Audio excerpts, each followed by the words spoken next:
अस्सलाम वालेकुम दोस्तों, welcome to my channel medicine knowledge. उम्मीद है आप सब ठीक होंगे।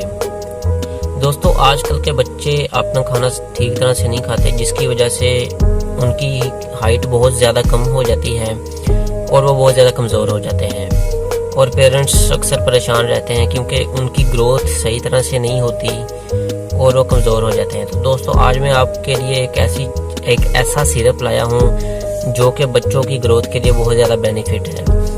तो वीडियो देखने से पहले मेरे चैनल को सब्सक्राइब करें और बेल आइकन को लाजमी प्रेस करें ताकि हर आने वाली नई वीडियो सबसे पहले आप तक पहुंच सके। तो आज की वीडियो स्टार्ट करते हैं। तो दोस्तों, बायोग्रो सिरप है जो कि न्यूट्री फैक्टर कंपनी का है। ये बच्चों की ग्रोथ डेवलपमेंट में बहुत अहम किरदार अदा करता है। जो बच्चे अपना खाना ठीक तरह से नहीं खाते, उनमें विटामिन्स और न्यूट्रिएंट्स की बहुत ज़्यादा कमी हो जाती है, जिसकी वजह से उनकी ग्रोथ सही तरह से नहीं होती। बायोग्रो सिरप उनमें न्यूट्रिएंट्स और विटामिन्स की कमी को पूरा करने में अहम किरदार अदा करता है। अगर हम इसके इंग्रेडिएंट्स की बात करें तो इसमें सबसे पहले आ जाता है रेटिनोल एसीटेट, जो कि विटामिन ए है। विटामिन ए बच्चों के good vision, healthy immune system और सेल ग्रोथ में बहुत अहम किरदार अदा करता है। विटामिन ए आमतौर पर पोल्ट्री, मीट, फिश और डेयरी प्रोडक्ट्स में पाया जाता है। उसके बाद हमारे पास आ जाता है अस्कॉर्बिक एसिड, जो कि विटामिन सी है। विटामिन सी बच्चों की ग्रोथ डेवलपमेंट और उनकी बॉडी के टिश्यूज की रिपेयरिंग में अहम किरदार अदा करता है। उसके अलावा ये उनके इम्यून सिस्टम और वोंड हीलिंग प्रोसेस में अहम किरदार अदा करता है।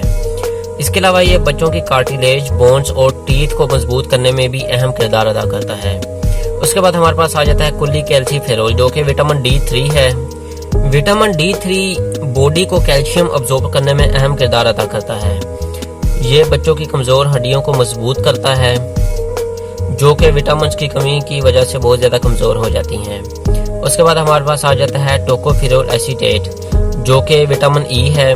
विटामिन ई एक एंटीऑक्सीडेंट के तौर पर काम करता है। विटामिन ई इम्यून फंक्शन में बहुत अहम किरदार अदा करता है। इसके अलावा ये हमारे ओवरऑल हेल्थ में भी अहम किरदार अदा करता है।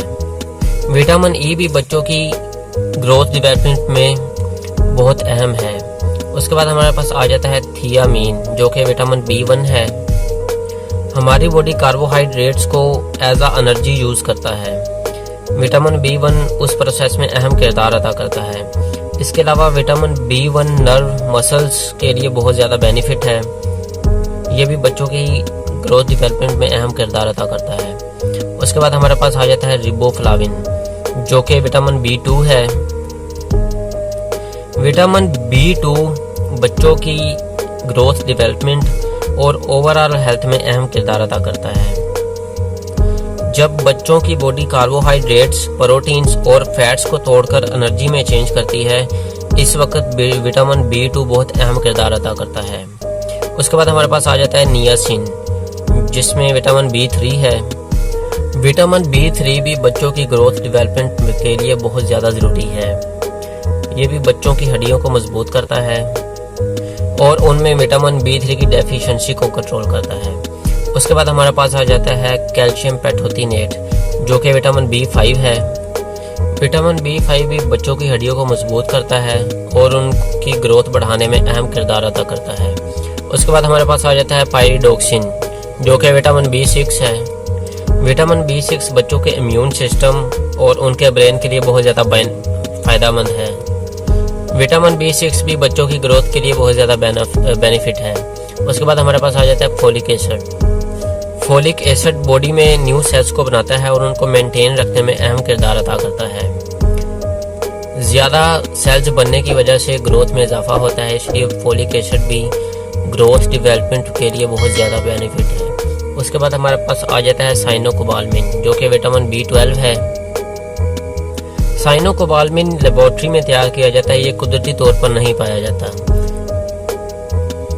ये हमारे मेटाबॉलिज्म, ब्लड सेल्स और नर्व्स के लिए बहुत ज़्यादा बेनिफिट है। इसके अलावा ये मसल्स के लिए भी बहुत ज़्यादा बेनिफिट है। उसके बाद हमारे पास आ जाता है आयरन। पाकिस्तान में हर तीसरा बच्चा आयरन की कमी का शिकार है।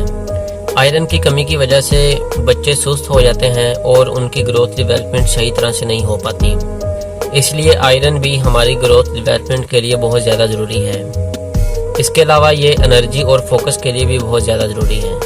उसके बाद हमारे पास आ जाता है जिंक ग्लूकोनेट। जिंक को एसेंशियल ट्रेस एलिमेंट भी कहते हैं क्योंकि इसकी हमारे जिस्म को बहुत कम मिकदार में ज़रूरत होती है। ये बच्चों के इम्यून सिस्टम को बूस्ट करने में अहम किरदार अदा करता है। इसके अलावा ये डायरिया में भी बहुत ज़्यादा बेनिफिट है। तो दोस्तों ये था हमारा बायोग्रो सिरप का रिव्यू। इसमें टोटल 13 विटामिन्स और मिनरल्स पाए जाते हैं। ये तकरीबन 4 से 16 ईयर्स के बच्चों के लिए ज़रूरी है। अगर हम इसकी डोज के बारे में बात करें तो 4 से 10 ईयर्स के बच्चों के लिए 1 टीस्पून डेली और 11 से 16 ईयर्स के बच्चों के लिए 2 टीस्पून डेली। दोस्तों ये कोई मेडिसिन नहीं है, ये सिर्फ और सिर्फ फूड सप्लीमेंट के तौर पर यूज़ होता है। इसलिए इसका कोई भी नुकसान नहीं है। तो दोस्तों अगर आपके बच्चों की ग्रोथ सही तरह से नहीं हो रही तो आप ये सिरप लाजमी ट्राई करवाएं। इंशाल्लाह इसके बहुत अच्छे रिजल्ट आएंगे।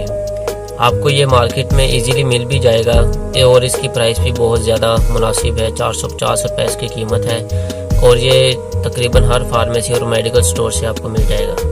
तो दोस्तों इंशाल्लाह अगली वीडियो में मुलाकात होगी। दुआ में याद रखिएगा। अल्लाह हाफिज़।